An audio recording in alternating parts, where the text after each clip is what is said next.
Kadang dalam hidup, kita mungkin ngelakuin hal-hal yang gak bisa kita banggain. Tapi sejujurnya, kalau aku harus kembali dan melakukan semuanya lagi, aku gak akan ngubah apapun. Tolong dengerin ceritaku dan kasih tahu aku, menurut kalian apa aku udah ngelakuin hal yang benar? Ini perjalanan yang gila.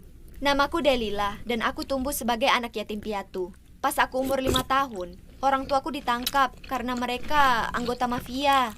Aku gak punya saudara, jadi aku dikirim ke panti asuhan. Saat itu aku masih terlalu kecil untuk memahami semuanya. Aku cuma kira orang tuaku sangat sibuk dengan kerjaan mereka dan gak punya waktu untuk mengurusku. Namun belakangan aku paham, orang tuaku itu adalah orang yang jahat dan mereka sering memukulku, bahkan membiarkanku kelaparan setiap kali aku nakal. Selama 4 tahun berikutnya, aku diadopsi oleh 3 keluarga yang berbeda. 2 keluarga pertama nggak berakhir dengan baik, jadi mereka mengirimku kembali. Tapi keluarga ketiga sangat baik. Sayangnya, keberuntungan nggak berpihak pada kami.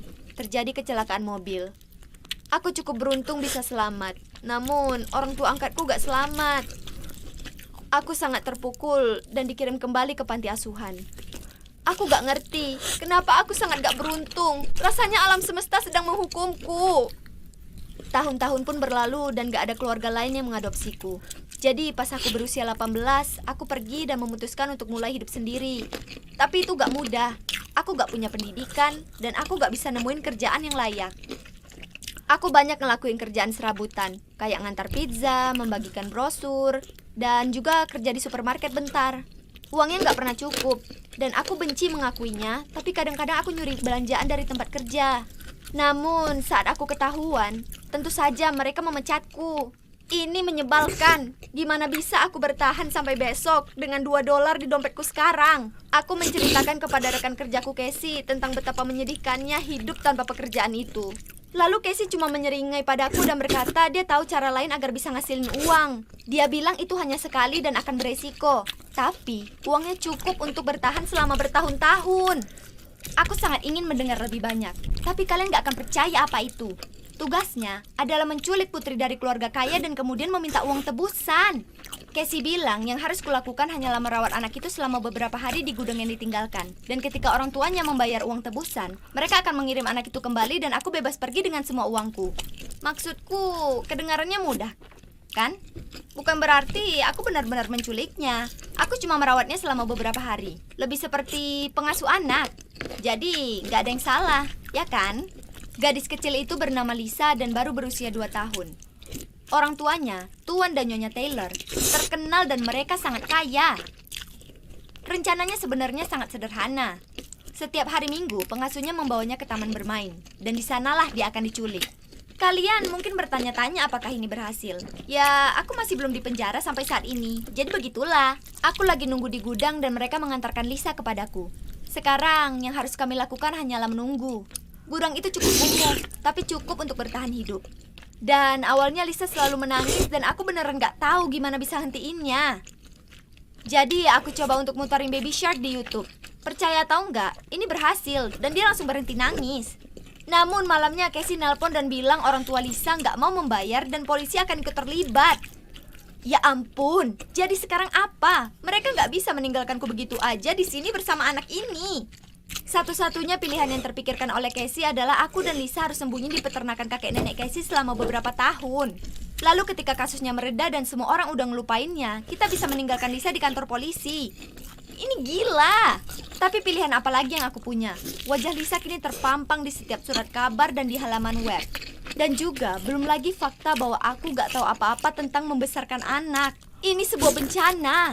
Tapi hey, setidaknya aku bisa pindah ke peternakan. Keesokan paginya sepupu Casey yang mengantar sayuran dari pertanian ke kota menjemput kami dan mengantar kami dengan selamat ke pertanian. Itu sempurna karena kakek dan nenek Casey nggak memiliki TV atau internet, jadi mereka nggak tahu apapun tentang anak yang hilang itu. Casey memberitahu mereka aku seorang ibu tunggal dan nggak punya tempat tinggal lain. Jadi mereka menyambut kami dengan hangat dan sebagai imbalannya aku bisa membantu mereka di pertanian. Beberapa minggu pertama itu sungguh menyiksa. Lisa nakal banget. Tiap kali aku memberinya makan, dia melemparkan makanannya kemana-mana. Dan sekali dia melemparkan semangkuk sup panas ke atas kepalaku. Setelah itu aku berniat untuk membiarkannya kelaparan. Aku gak bisa mengatasinya. Sejujurnya aku membencinya. Aku sangat menyesal terlibat dalam kekacauan ini tiap kali aku melihat wajahnya. Namun suatu malam dia berbaring di tempat tidur dan membuatku terkesan. Dia akhirnya menenangkan dirinya. Aku membangunkannya untuk mengajak makan malam dan badannya sangat panas. Aku mulai panik dan mencari termometer dan suhunya mencapai 39 derajat Celcius. Aku harus menurunkan demamnya. Aku meminta kakek dan nenek Casey membantuku membelikan obat untuknya. Aku benar-benar panik karena dia gemetaran sekarang. Aku baru saja menggendongnya dan memeluknya dan aku menyadari bahwa aku akan melindungi gadis kecil ini apapun yang terjadi. Dia tampak begitu polos dan aku benar-benar merasa hatiku terbuka padanya. Lalu kami tertidur karena aku tiba-tiba terbangun sekitar 1 jam kemudian dan merasa lega melihat suhu tubuhnya kembali normal. Setelah itu aku merasa lebih dekat dengan Lisa. Dan sejujurnya dia cukup manis.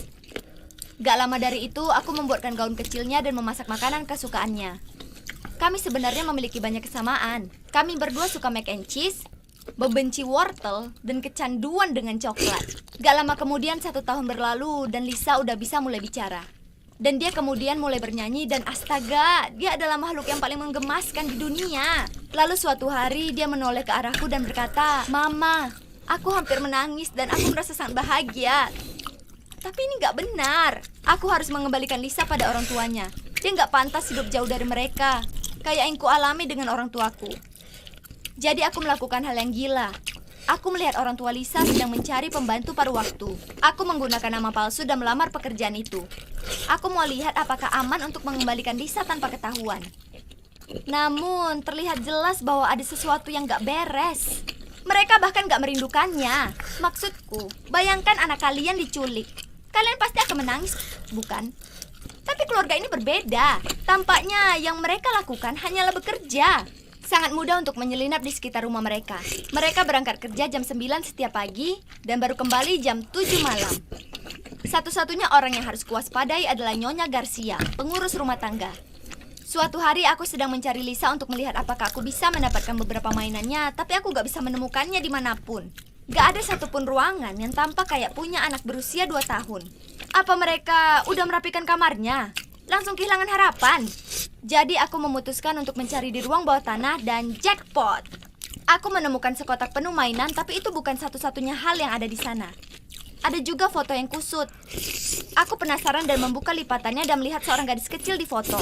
Aku membeku. Gadis kecil itu bukanlah Lisa. Dia berumur sekitar 5 tahun dan terlihat familiar. Sepertinya aku pernah melihatnya sebelumnya. Mungkinkah? Apakah itu aku? Tapi kenapa orang tua Lisa punya fotoku? Tiba-tiba Nyonya Garcia muncul dan berkata, "Apa yang kamu lakukan di sini? Aku tahu ada yang mencurigakan denganmu. Aku akan menelpon Tuan Taylor." Dia segera mengeluarkan ponselnya dan hendak menghubungi nomornya. Aku mengambil ponsel darinya, tapi astaga, wanita tua ini kuat. Kami berebut teleponnya, lalu dia melepaskannya. Dia tampak kaget dan menunjuk ke arahku, lalu dengan suara gemetar berkata, Kamu Delila, bukan?" Aku kaget. Gimana bisa dia tahu nama asliku? Ya Tuhan, dia pasti tahu aku menculik Lisa. Aku mungkin akan masuk penjara. Namun kemudian dia terus berbicara dan aku kira aku akan pingsan. Orang tua Lisa, juga orang tua kandungku. Yang itu menjadikan Lisa adikku. Nyonya Garcia mengenaliku karena dia melihat bekas luka di tanganku, yang menurutnya didapat karena aku terjatuh dari pohon. Dia telah bekerja untuk keluargaku bahkan sebelum aku lahir. Tapi kemudian dia mengatakan sesuatu yang membuatku lebih terkejut lagi. "Jangan kembali ke keluarga ini, Delila. Tolong, ini demi kebaikanmu sendiri. Jika kamu tetap tinggal, kamu akan berada dalam bahaya seperti Lisa kecil yang malang. Mereka sama sekali gak peduli padanya. Mereka membiarkannya kelaparan lalu dia diculik. Mereka bahkan gak repot-repot mencarinya. Mereka kejam dan gak berperasaan. Yang mereka pedulikan hanyalah menghasilkan uang. Mempunyai anak hanyalah bagian dari kedok bisnis ilegal mereka. Aku sangat berharap Lisa berada di tempat yang lebih aman sekarang. Apapun yang lebih baik dari keluarga ini." Ya Tuhan, ini benar-benar gila.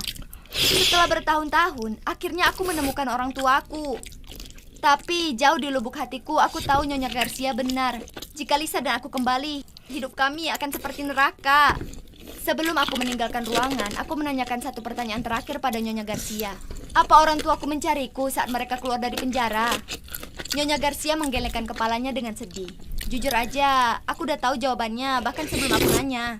Jadi aku kembali ke peternakan dan terus merawat Lisa. Sekarang aku tahu dia adalah adikku dan aku semakin mencintainya.